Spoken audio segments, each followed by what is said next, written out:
Truth is, I am Iron Man. He starts literally cooking them. Barbecue chicken alert, blowing up everything.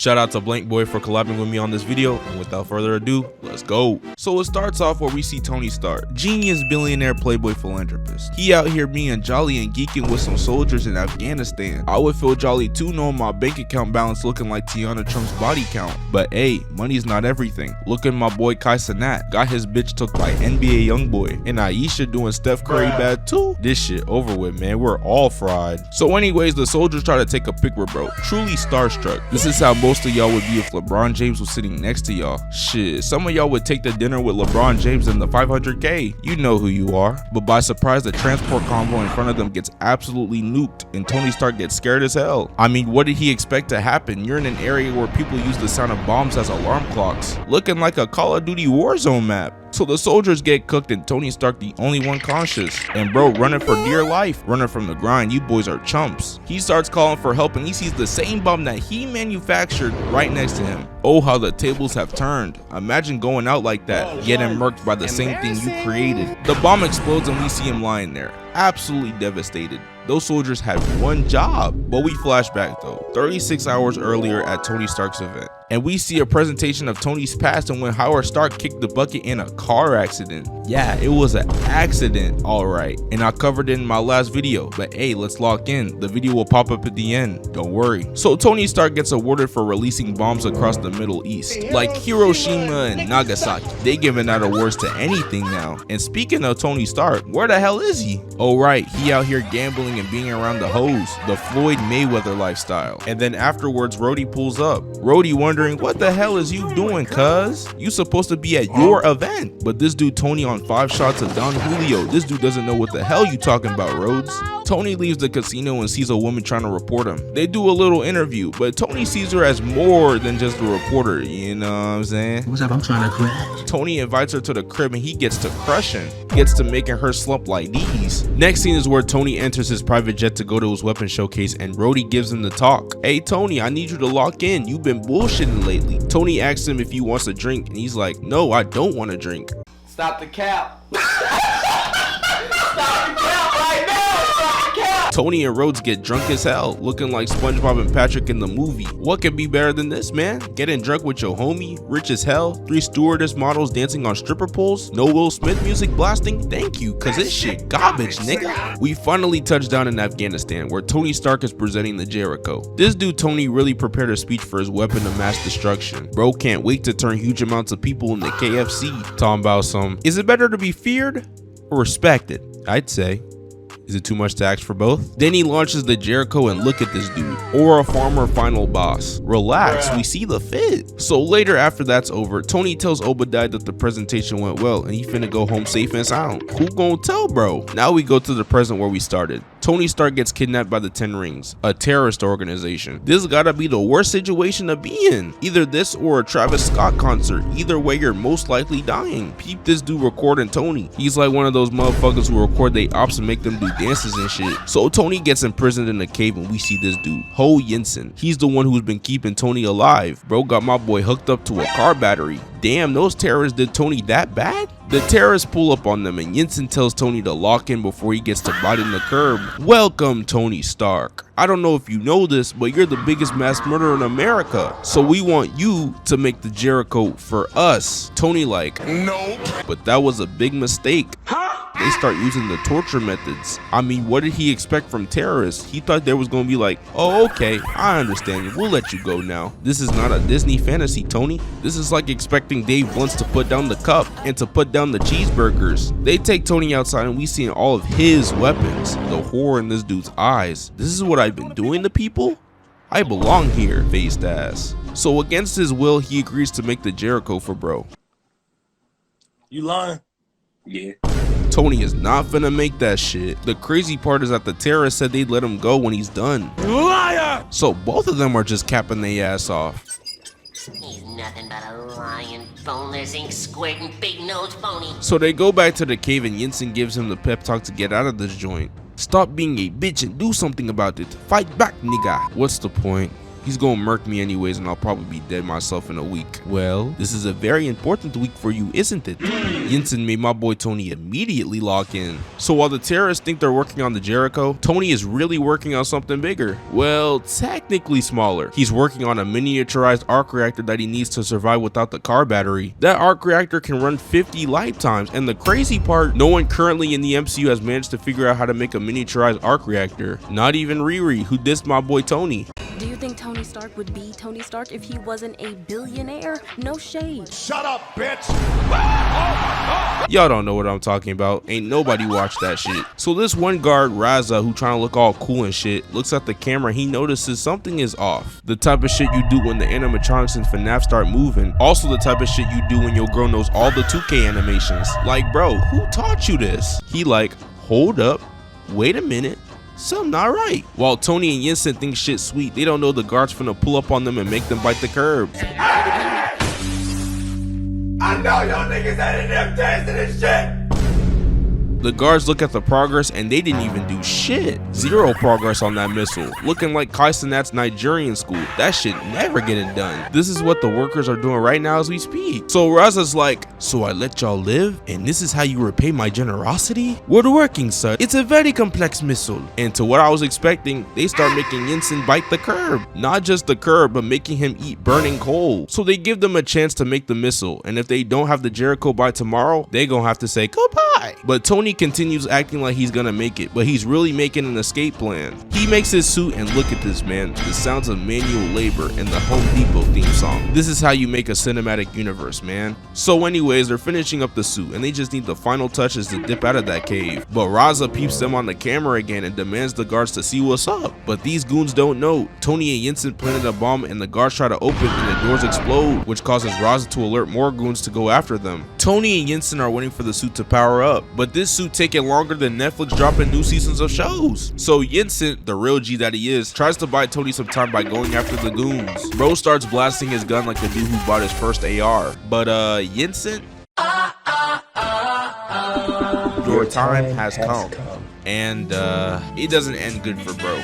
Alright, Blank. So Iron Man punches this NPC across the screen. I feel like I'm watching Bill Russell, these Iron Man Neolithic ass hoops. They all start spraying, but Helen Keller and Stevie Wonder holding the M14s.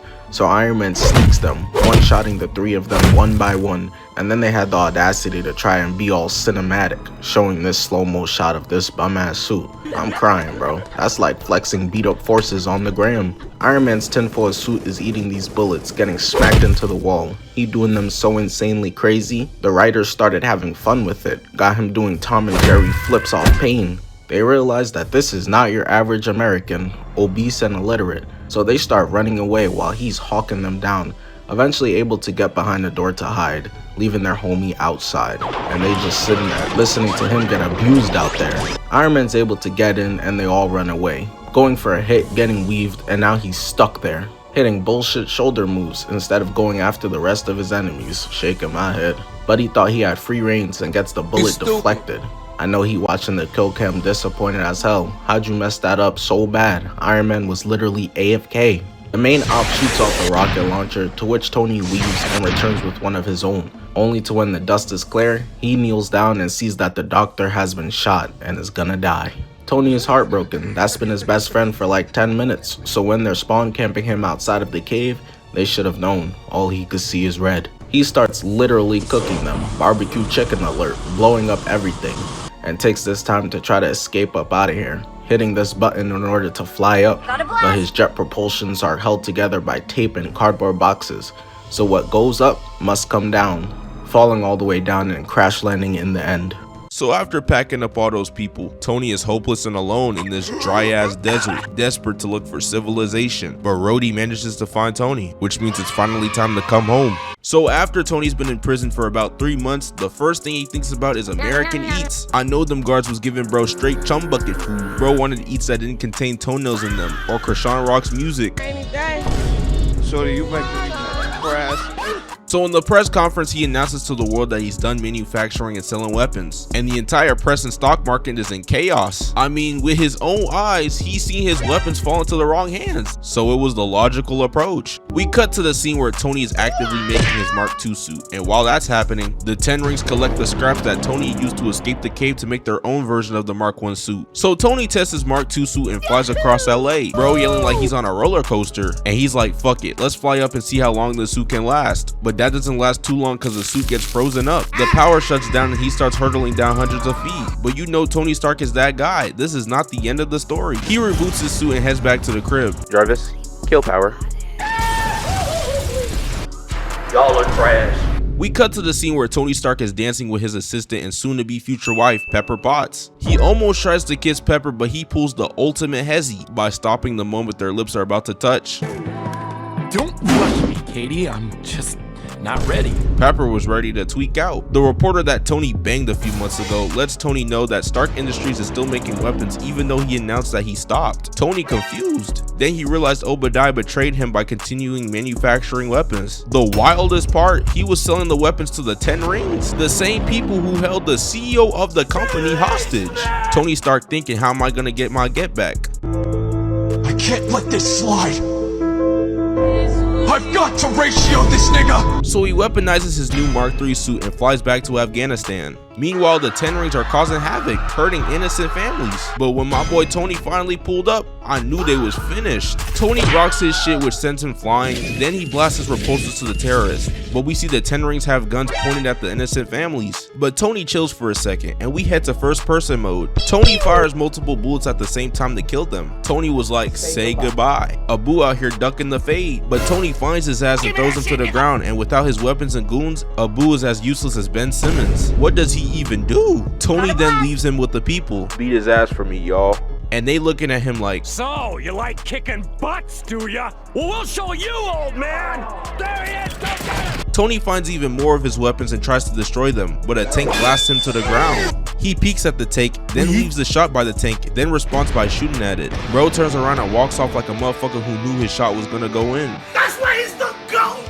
The GOAT! So the US gets alerted that a man in a tin suit is causing mayhem. They call every different unit of the US government like it's Wall Street. Is this from the CIA? Nope. Is this from the Navy or the Marines? Nope. Is this from the poverty Brooklyn Nets? Cause the atrocities they've been causing needs to be studied, but it's none of them. So they're ready to shoot this unknown tin suit guy down, but Tony calls Rhodes to tell him that it's him. The jets continue to shoot at Tony. Tony hangs on to one of the jets, but the jets try to spin him off, causing him to fly off and break the other jet's wing. The jet starts hurtling down and the pilot tries to parachute out of it, but the seatbelts get jammed. But the hero, that is Tony Stark, saves his life and Aura farms away. While all of this is going on, Obadiah sees this on the news, and later that night, he heads back to Afghanistan. We find out that Obadiah Stane paid the 10 rings to assassinate Tony so he can take over Stark Industries. This level of greed is crazy. While Raza thinks he's making a deal with Obadiah by making more Stark tech in Asia, Obadiah also betrays him by taking the Mark I suit out of his hands. He then executes them and drives off. The amounts of betrayals that Obadiah is doing are insane. He pulls up to the secret workshop with the Mark I parts, and the top Stark Industry scientists tell them that there's no way to recreate the arc reactor. I know bro was shivering and scared as hell telling him that. Obadiah starts crashing out and presses him,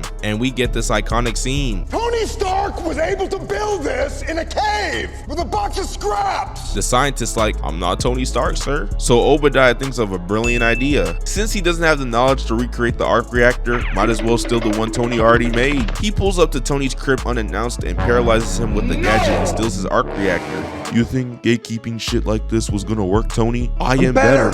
I am better. So he walks out of Tony's crib to use the arc reactor for his great value brand ass Iron Man suit. Tony's on the brink of almost seeing his pops, so he crawls down to get his original Mark I reactor as a revive. Later, Obadiah puts the arc reactor in his suit and he's ready to squabble. Tony then puts on his suit and he's also ready to squabble. You need help on anything else, Tony? Don't touch none of my shit while I'm gone, nigga. Next time, baby. Who gonna tell bro they replaced you with your homie? It be your own partners, man. While Pepper and S.H.I.E.L.D. are trying to find Obadiah, they don't even know that bro's in his new suit and begins attacking them. Pepper starts running for her life, but Tony Stark comes right on time and tackles him to the ground, then goes through a wall and then goes through a truck. This is how I know Stane has completely lost it, because he grabs a car with an innocent family in it to try and destroy Tony. But Tony blasts his arc reactor at Obadiah, then catches the car to set him down. But this movie has GTA 5 level NPCs, because instead of thanking him, she tries to run my boy Tony over, even though he's the one who saved you. So Stane hits this Mario jump towards Tony and uses an incoming motorcycle to smack him to a car. Bro then crushes him like a cockroach and eats him to a bus beside him and blows it up. You would think Tony got sent to the afterlife to meet his parents, but Mark III armor is too immaculate and unmatched because Tony flies up. But of course Stane's armor can fly too, and they try to compete on who can make it all the way up, sky high. But doesn't Tony realize he's gonna have to come down eventually? But this Mark III suit is built different, because with this new armor he solved the icing problem, but for my boy Stane, not so much.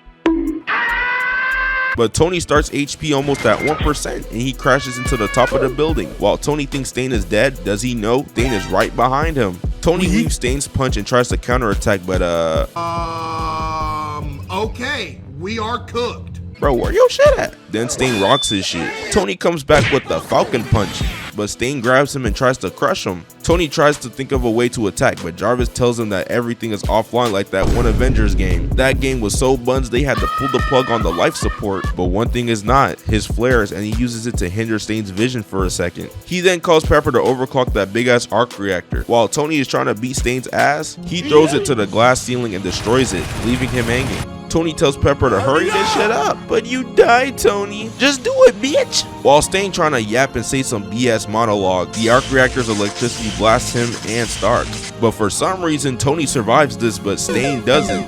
That plot armor go crazy. But imagine killing Iron Man in his first movie. So Stane falls into it, which causes this big ass explosion. The next day, Agent Coulson from S.H.I.E.L.D. tells Tony and Pepper they made a fake cover story that Stane died in a plane crash while heading to Epstein Island. Then Tony tells the press who he is.